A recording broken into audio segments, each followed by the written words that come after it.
Hey everybody, it's Video Game Restoration, and in this video I'm going to be comparing Game Boy amps.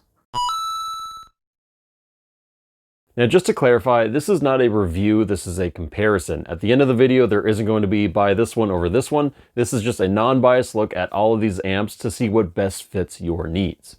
The original concept of this video was just to compare Game Boy Color amps, but I found as I was doing it, every single one of these amps, except for one, is a universal amp. So this is really just a comparison on Game Boy amps in general with one Game Boy Color amp.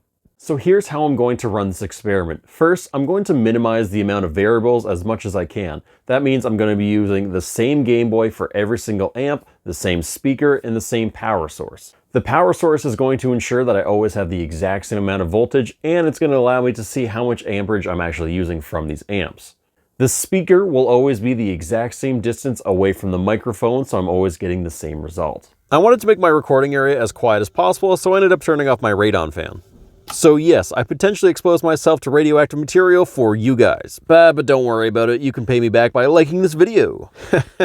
Please? Now I'm only going to be using the Game Boy motherboard with a screen attached to it. I've completely cleaned the power switch and I've completely cleaned the headphone jack. I've replaced the capacitors as well as replacing the fuses just in case. When it comes to testing how loud the Game Boy is, I'm going to be doing 3 tests of the original Game Boy ping when you first start up the system and then taking the mean of those 3. For the energy test, I'm going to be using a test card that has a consistent audio hum. That way I can accurately gauge how much power it draws at one point and compare them to the rest of them. Now, for the record, I have no previous experience in doing any of this. My techniques can be completely flawed, so I'm trying to do the best that I possibly can. The numbers I might get with how loud it is doesn't necessarily mean that's as loud as it goes, but it's a constant thing I can go off of to see which one's louder than the other. And that's the same with the power draw. Now really when you're operating a game, the power draw will probably be less than what my test is, but again, this is just for a consistent test that I can compare the rest to. Now there's going to be 2 different types of data input here. The first being factual, which means I have the numbers to back it up, and the second being opinionated, such as, is this an easy install, and what's the sound quality on it? Now whenever something's opinionated, I'm going to list on the screen just here in the corner. That way you know that this is just my opinion, and I really have nothing to back it up other than my own experience. Now that we have the ground rules settled, let's test some amps. I started by testing a Game Boy without an amp to find out what our base numbers are. The 3 tests, 81.1, 81.7, and 82.6 decibels, all ended up being a mean of 81.8 decibels. Our constant audio tone ends up giving us an amperage of 0.04 amps. The first amp that I'll be testing is the Super Digital amp, which you can find over on AliExpress or Retro Game Repair Shop. And I'm sure some other places, but these are the 2 that I found.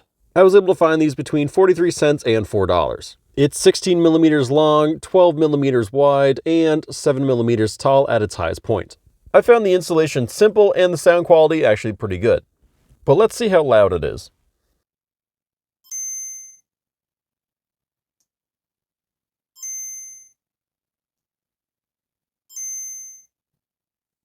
So we have some obvious improvements with a mean of 94.6 decibels.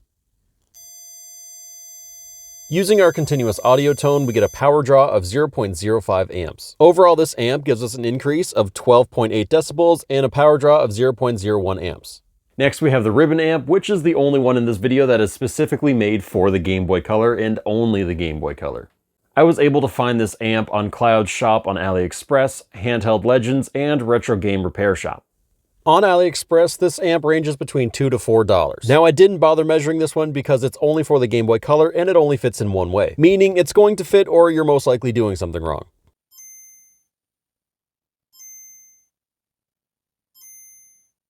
After our 3 tests, we get a mean of 94.4 decibels. And we get a total power draw of 0.06 amps, which gives us an audio increase of 12.6 decibels and a power draw increase of 0.2 amps. Now speaking of Game Boy Colors, that brings us to our sponsor, me. I have an entire merch shop with like 3 t-shirts and a hat. If you'd like to get this cool Game Boy shirt or my other cool Game Boy shirt, check out my merch store, and while you're there, get a sticker. Anyways, back to the comparison. Next, we have our first PAM amp. This one I was able to find on AliExpress and Handheld Legends. I found this amp on AliExpress between 22 cents and $1.50. It measures 21 millimeters long, 18 millimeters wide, and 3 millimeters at its highest point. Cool feature, you can put 2 speakers on this amp. Right away, you can tell that this one is way louder. Unfortunately, while editing, I accidentally lost some of the footage here. However, I was able to keep the results in the end, so just stand by for that. Now, I had some issues installing this one. My original power source wouldn't work, so I had to move to another one, which caused a lot of audio interference. Now, this could have just been my installation, or I just happened to have had a bummed amp. However, this might be different for you, but this was my experience.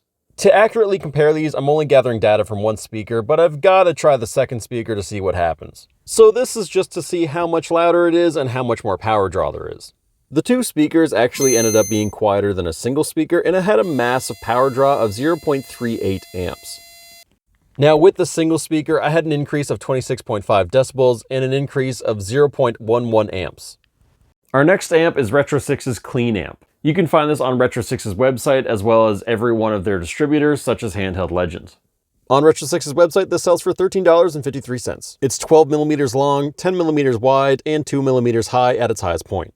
This amp also has the option to become even louder if you solder these blobs together, which I actually found incredibly difficult to do, but I'm probably just doing it wrong. I'll be testing both of these as Clean Amp 1 and 2.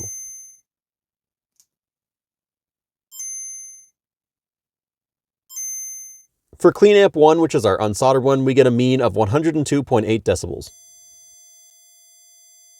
And we get a power draw of 0.07 amps, compared to our no amp Game Boy that gives us an increase of 21.5 decibels and 0.03 amps.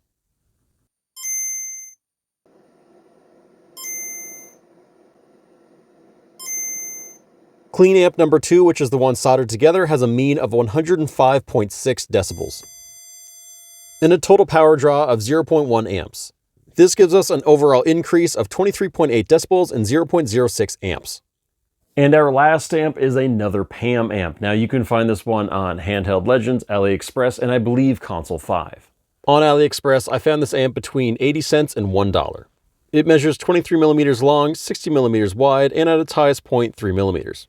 Now this amp is fully adjustable with the potentiometer. Turn it up to get louder, turn it down to be quieter. Now I'll be gathering data for this amp at its highest volume setting, but I was really curious to see how loud it would be at its lowest setting. I did 2 really quick tests to find out what the average would be and found it was 82.5, which is extremely close to our no amp volume of 81.8 decibels, which I found pretty interesting. Once that was done, I cranked the potentiometer to 11 and tested it out at its full volume. Now I get these readings by checking the max limit on the right side there, but I forgot to reset that, so rewatching the footage I found it was 105.2 decibels, which gives us a mean of 105.8 decibels. And testing our power draw, we get a total of 0.09 amps. That brings us an overall increase of 24 decibels and 0.05 amps. So what are the final results from this test? I forgot to film this, that's why it's like a janky setup. Our loudest one was the PAM 8403, with an impressive increase of 26.5 decibels, and our quietest is the ribbon amp. The smallest power draw was our Super Mini digital amp, and our largest power draw was our green PAM amp. Now, interestingly enough, but also to no surprise, this is almost the exact opposite of our loudest chart. Our cheapest was the PAM 8403. However, some of these prices can vary, and some of them are literally a difference between a few dimes or nickels, and I only say that because Canada doesn't use pennies anymore. Our smallest amp was RetroSix's Clean Amp, which has a total perimeter of 120 millimeters squared and a height of 2 millimeters. And I hope perimeter is the right term. If not, I hope you know what I mean. To me, the easiest install was the ribbon amp. And I say this because it's a direct fitment with no wires. You literally put it in place and then drag solder over from one point onto your ribbon cable and you're good to go. RetroSix's can be a little difficult because it's so small and you can easily burn through those pads if you're not being careful. I personally found the green PAM amp the most difficult to install. Installing it correctly, considering it has 2 audio channels, could be a bit of a hurdle at first, and messing around with power inputs was a bit of a pain. And worst of all, my Game Boy would occasionally crash with this amp. Now for the clearest amp, I was just going to give you my opinion in ranking them from the best to the worst. However, I figured I'd bring this to a bigger population so everybody can vote on it and then we can all just kind of mix our minds here. Now this was my original opinion. And this is the one that was voted on. And as you can see, they're pretty close together, except for one big difference. I had the green PAM on the very, very bottom because it's absolute garbage. And everybody else voted it at the absolute top. Now, this is obviously because everybody else is deaf and I'm the only one that can hear things properly. Joking aside, I think I might have accidentally done the test improperly when it came to this. When I did this clarity test, I tried to ensure that all the audio coming out was around the same decibels, so just adjust the dial on the Game Boy itself. That was to ensure that somebody wouldn't hear a louder amp and just assume that because it's louder, it's clearer, or just be like, I can hear this better, therefore it's clear. So everything was the same. Now I'm wondering with this amp, because it's such a powerful amp, that maybe I did it a little improperly and it was a little bit louder, or maybe my mic was a little bit closer, or maybe I was just hearing it wrong the whole time. So I'm going to give you the voted answer and just my opinion that I personally didn't like it, and I don't think I'll be using it very much moving forward. And that's it for my comparison. Now I truly hope this video helps some of you pick out which amp is best suited for your build. I plan on making more of these comparison videos, so if you have an idea for something that I should compare, please let me know in the comments. Now, if you did find this video helpful or you enjoyed it, please hit the thumbs up. It would really help me. And if you want to see more content like this, hit the little subscribe button there and ring the bell so you know when I post. My shirts are in my merch shop, which is in my description. And as always, let's save the consoles.